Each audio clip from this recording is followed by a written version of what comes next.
guys, I'm Samina and welcome to the Cupcake Confession, where I show you how you can learn to make amazing decadent desserts and sweet treats.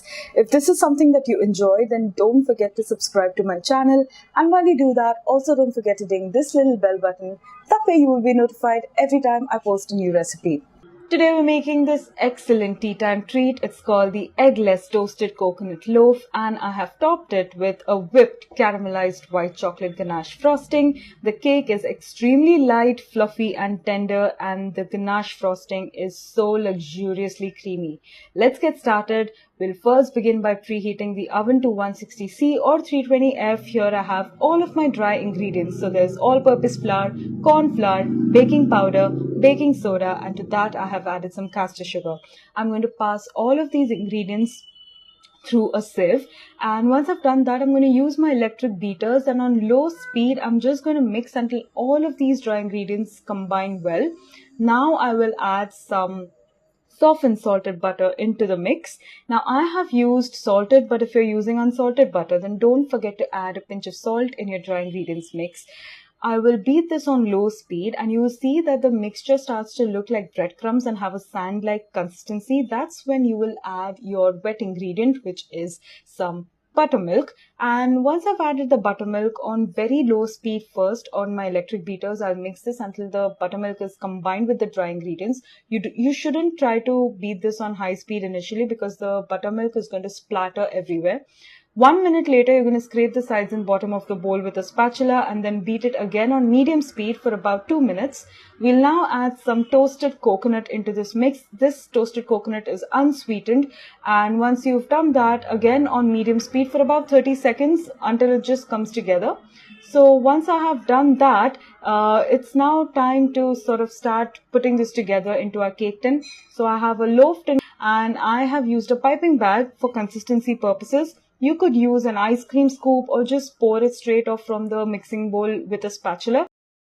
Using a piping bag ensures that the cake does not bake lopsided, so it's evenly spread out throughout the cake tin or the loaf tin. I'm going to use my offset spatula and just sort of smooth this batter out, and once I've done that, I'm going to pop this into the oven, which is preheating at 160°C or 320°F for about 45 to 50 minutes. A skewer or a knife inserted in the center must emerge clean. When it does, you take the loaf tin out of the oven, let it cool down at room temperature, and this takes about 2 hours. And while that's happening, we're going to make our whipped caramelized white chocolate ganache frosting. So I have some caramelized white chocolate here, which is basically just made from white chocolate which is toasted in the oven at 100°C, and you take it out every 10 minutes and stir it till it gets nice and toasty. It takes about an hour.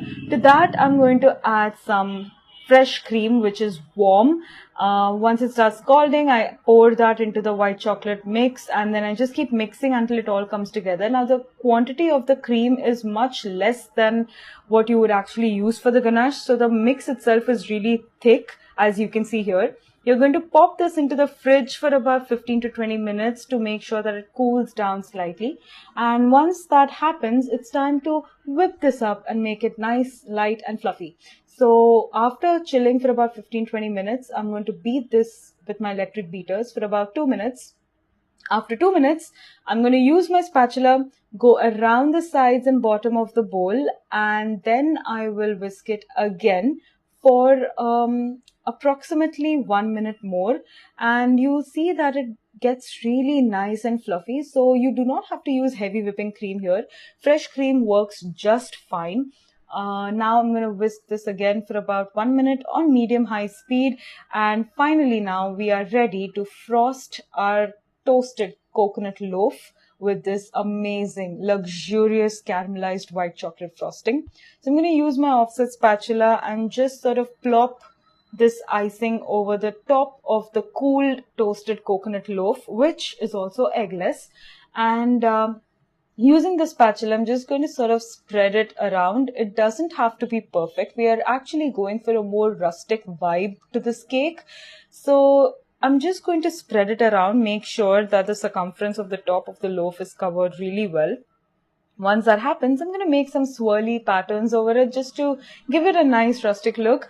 And once I've done that, I'm just going to top it with some of that delicious toasted coconut. Now it's just unsweetened coconut that I have toasted in a hot pan for about 5 minutes until it starts to get some color.